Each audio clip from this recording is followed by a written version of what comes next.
Voter তালিকার ভুল সংশোধনে এফিডেভিটের হিড়িক। শীতের কামড়ানো রাতে খোলা আকাশের নিচে কাটছে রাত, এমনই চিত্র এখন আদালত চত্বরে।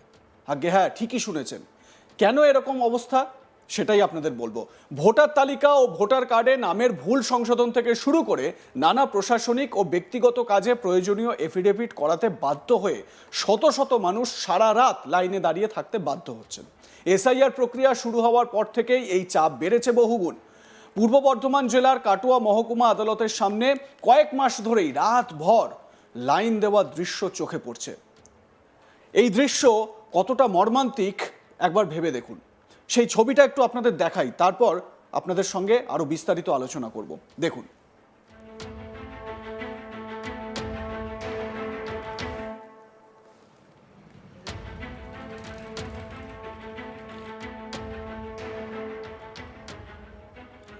একবার ভেবে দেখুন, শীতের এই কনকনে রাতে লাইন দিয়ে দাঁড়িয়ে রয়েছেন আদালতের সামনে লোকজন। সাম্প্রতিক এসআইআর শুনানি পর্ব শেষ হওয়ার পর এই ভিড় কার্যত দ্বিগুণ হয়েছে। মহিলা, পুরুষ, বয়স্ক মানুষ সকলকেই দেখা যাচ্ছে শীতের রাতে একটি চাদর বা কম্বল গায়ে জড়িয়ে রাস্তার ধারে বসে থাকতে। এই ভিড় শুধুমাত্র ভোটার সংক্রান্ত বিষয় সীমাবদ্ধ নয়। নামের বানান সংশোধন, বয়সের ভুল, ব্যাংকের কাজ, উত্তরাধিকার সংক্রান্ত নথি, বিভিন্ন সরকারি ও আইনি প্রক্রিয়ার জন্য ফার্স্ট ক্লাস ম্যাজিস্ট্রেটের এফিডেভিট অত্যন্ত জরুরি। এসব কাজ করতে সাধারণ মানুষকে আদালতে ছুটে যেতে হচ্ছে। তবে কাটোয়া আদালতের নিয়ম অনুযায়ী একদিনে সর্বাধিক 20টি ফার্স্ট ক্লাস ম্যাজিস্ট্রেট এফিডেভিটই করা হয়। এই সীমাবদ্ধতার কারণেই শুরু হচ্ছে রাতভর অপেক্ষা। কেউ দুপুর 3টে থেকে পরের দিন সকাল 11টা পর্যন্ত লাইনে বসে রয়েছেন, আবার কেউ বিকেল 4টে এসে পরের দিন দুপুর 12টা পর্যন্ত অপেক্ষা করছেন। তবুও নিশ্চিত নন এফিডেভিট হবে কিনা। সারা রাত অপেক্ষা করেও অনেকেই ওই 20 জনের তালিকায় নাম না থাকায় ফিরে যেতে বাধ্য হচ্ছেন। অনেক ভোটারের বক্তব্য, 2-1 দিনের মধ্যেই তাদের শুনানি রয়েছে। এফিডেভিট করতে না পারলে ভোটার তালিকা থেকে নাম বাদ পড়ে যাওয়ার আশঙ্কা রয়েছে বলেই তারা এই ঝুঁকি নিতে বাধ্য হচ্ছেন। রাতভর লাইনে দাঁড়িয়ে থাকা মহিলাদের অভিযোগ, নিরাপত্তার কোনো ব্যবস্থা নেই। বয়স্ক ও অসুস্থ মানুষদের ক্ষেত্রেও এই দীর্ঘ অপেক্ষা অত্যন্ত কষ্টকর হয়ে উঠছে। দূর দূরান্তের গ্রাম থেকে আসা মানুষজন রাত কাটাচ্ছেন আদালতের সামনের রাস্তায় অনিশ্চয়তার মধ্যে। এত লাইন দেওয়ার পরেও তারা কিন্তু নিশ্চিত নন পরের দিন সকালে ওই 20 জনের মধ্যে তাদের নাম আসবে কিনা। তো এইরকমই লাইনে দাঁড়ানো এক অভিযোগকারী রূপা বেগম নামে ওই মহিলা কি বলছেন একবার শুনুন। বাড়ি কোথায়? আমার বাড়ি মঙ্গলকোট থানা, কামালপুর গ্রাম, দেউলিয়া মঙ্গলকোট। হ্যাঁ। কখন লাইন দিয়েছিলেন? আমরা বিকাল 3টে থেকে এসে সারা রাত্রি এখানে ছিলাম। তাই যে লাইন দিয়েছিলেন, কোনো পুলিশ কেউ ছিল? না স্যার, কোনো ব্যবস্থা নাই। সেটা একটু ব্যবস্থা হলে খুব ভালো হয়, আমাদের উপকার হয়। নিরাপত্তার অভাব? না, হ্যাঁ, অভাব বোধ করছি। কোনো এখানে নিরাপত্তা নেই স্যার। অনেক এরকম এত বিকেল থেকে সকাল অবধি লাইন দিতে হচ্ছে কেন?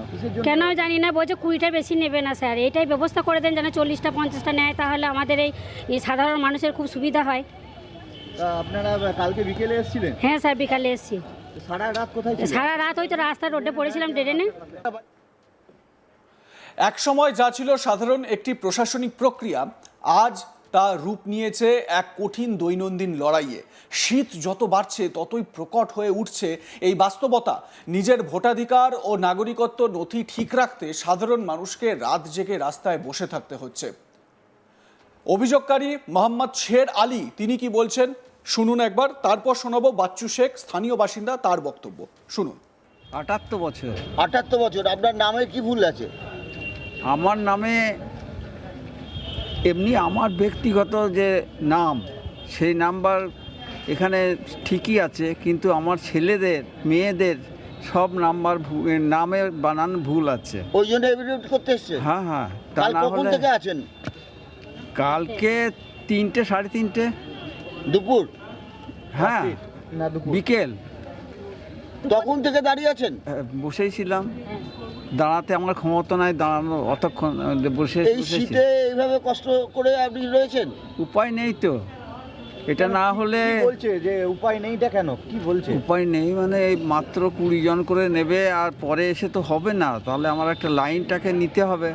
সেইটা অ্যাডপ্ট করার জন্য এখানে আমি অপেক্ষা সারা রাত করে। কোথায় ছিলেন? এখানেই ছিলেন? ওই তো বাইরে, বাইরে এখানে কেন কোর্টের ভিতরে থাকা যায় না। রাস্তার ধারে? হ্যাঁ। সারা রাত্রি ধরে, এবং মহিলারাও লাইন দিচ্ছে, এবং মহিলারা যারা লাইন দিচ্ছে তারা যদি রাতে কোনো হয়ে যায় তাদের সিকিউরিটির জায়গাটা কে নেবে?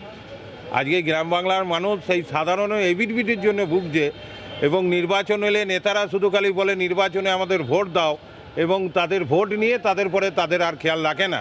এই হচ্ছে নেতাদের দায়িত্ব। তাদের এরকম হয়রানির শিকার হতে হচ্ছে কেন? হয়রানির শিকার হচ্ছে এসআরের নাম ভুল, বাবার নাম ভুল, নাহলে মায়ের নাম ভুল, না নিজের বার্থ সার্টিফিকেট ভুল। এই রাত্রি থেকে লাইন দিতে হচ্ছে কেন? রাত্রি থেকে লাইন না দিলে 20টার বেশি এখানে নেবে না, কাটোয়া কোর্ট 20টার বেশি নেবে না। এবং আমাদের এজলাসে এটা কোন ম্যাজিস্ট্রেট এটা অ্যাটেস্টেড করে? কোন magistrate? Judicial magistrate. First Katwa আদালতের সামনের এই দৃশ্য প্রশ্ন তুলছে প্রশাসনিক পরিকাঠামো ও নাগরিক পরিষেবার সক্ষমতা নিয়ে, যেখানে গণতান্ত্রিক অধিকার রক্ষার পথেই মানুষজনকে অসহনীয় ভোগান্তি সহ্য করতে হচ্ছে।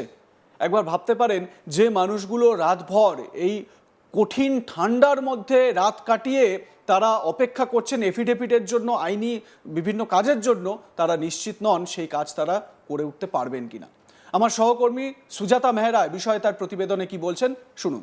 হাড় কাঁপানো ঠান্ডা, জুবুথুবু পূর্ব বর্ধমান জেলা। মানুষজন একটুখানি উষ্ণতার জন্য আগুন জ্বালিয়ে তাপ নিচ্ছেন। এই সময় কিন্তু ভিন্ন চিত্র কাটোয়া মহকুমা আদালতের বাইরে থেকে উঠে এলো। সেখানে দেখা গেল কিন্তু এই প্রবল শীতেও মানুষজন রাস্তার মধ্যে লাইনে রয়েছেন। কেউ কম্বল গায়ে দিয়ে, কেউ শীত বস্ত্র গায়ে দিয়ে কাঁপতে কাঁপতেও কিন্তু তারা বসে রয়েছেন। তার একটাই কারণ, তাদের কাছ থেকে যেটা জানতে পারা যাচ্ছে, তারা এফিডেভিটের জন্য লাইনে রয়েছেন। কিন্তু রাত্রিবেলা এফিডেভিট কি ব্যাপার জানতে পারা যাচ্ছে যে কাটোয়া মহকুমা আদালতের নিয়ম অনুযায়ী ফাস্ট ট্র্যাক ম্যাজিস্ট্রেটের কাছে এফিডেভিট মাত্র 20 জন করতে পারবে একদিনে। তো সেই জন্যই যারা লাইনে রয়েছেন তাদের বক্তব্য যে তারা লাইনে রয়েছেন কারণ পরের দিনের যে 20 জন তার মধ্যে যেন তারা থাকেন। এই কারণেই কিন্তু তারা অপেক্ষা করছেন পরের দিনে আদালতে যখন কাজ শুরু হবে তার জন্য। কিন্তু কেন? এটা তো আরো সময় রয়েছে। যেটা জানতে পারা যাচ্ছে এর মূল কারণ হচ্ছে এসআইআর এর শুনানিতে ডাক পড়েছে বেশ কিছু জনের, যেমনটা তাদের কথা মতো, এবং সেখানে হয়তো দেখা যাচ্ছে যে কারোর যে নথি রয়েছে সেই নথিতে নামের কোনো রকম সমস্যা রয়েছে, ভুল রয়েছে, সেটা সংশোধন করাতে হবে, বা কারোর ঠিকানা চেঞ্জ হয়েছে, বা কারোর অন্য কোনো সমস্যা যেগুলো সংশোধন করতে হবে। এই সব বিষয় নিয়ে কিন্তু এফিডেভিটের জন্য তারা কিন্তু এসেছেন কাটোয়া মহকুমা আদালতে। বয়স্ক মানুষজন রয়েছে, তাদের সঙ্গে তাদের সন্তানরা রয়েছেন বা পরিজনেরা রয়েছেন, তারাও কিন্তু রয়েছেন লাইনে। কারণ এই শীতের মধ্যে প্রচন্ডই সমস্যার মধ্যে মূলত পড়তে হচ্ছে বয়স্ক মানুষজনদের। কিন্তু তারা বাড়ি যেতে চাইছেন না। তার কারণ যে শুনানি রয়েছে 2-1 দিনের মধ্যেই, তারা ঝুঁকি নিতে চাইছেন না। যদি তারা তাদের সংশোধনী এফিডেভিট তারা শুনানির সময় যদি পেশ করতে না পারেন, তাহলে হয়তো তাদের যে ভোটার লিস্ট থেকে নাম সেটা কিন্তু কেটে যেতে পারে। অর্থাৎ নাগরিকত্ব হারানোর ভয়ে কিন্তু তারা এই কঠোর, যেটা বলা যায় একদম হাড় কাঁপানো ঠান্ডার মধ্যে কঠিন পরিস্থিতিতেও তারা রাস্তার মধ্যে অপেক্ষা করতে বাধ্য হচ্ছেন। এমনই চিত্র কিন্তু উঠে এলো। দেখতে থাকুন আজ তাক বাংলা, সাবস্ক্রাইব করুন আমাদের ইউটিউব চ্যানেলটি, বেল আইকন প্রেস করুন নোটিফিকেশন পেতে।